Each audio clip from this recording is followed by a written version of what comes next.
outright warfare against Virginia's Indians had ended, a different threat emerged in the early years of the 20th century. The Racial Integrity Act, championed by state lawmakers and officials like Walter Plecker, challenged their very identity as a people. The Plecker era was truly one of the darkest times for Native people in Virginia. But I think it's critical for us to think about what was the genesis of the ideology that Plecker was a proponent of. And it's really the eugenics movement.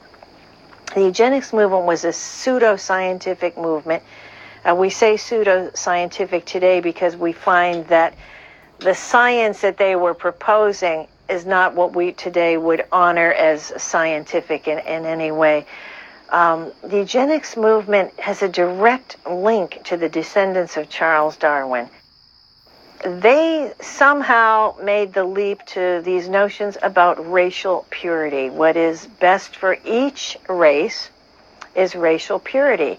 Plecker and his friends convinced the Virginia legislature to adopt very restrictive legislation in 1924. It's called the Racial Integrity Act. With this legislation, it was decreed that there were only two possible categories.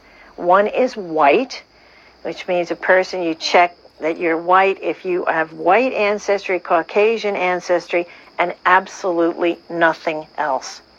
The other category is everybody else, and that's colored.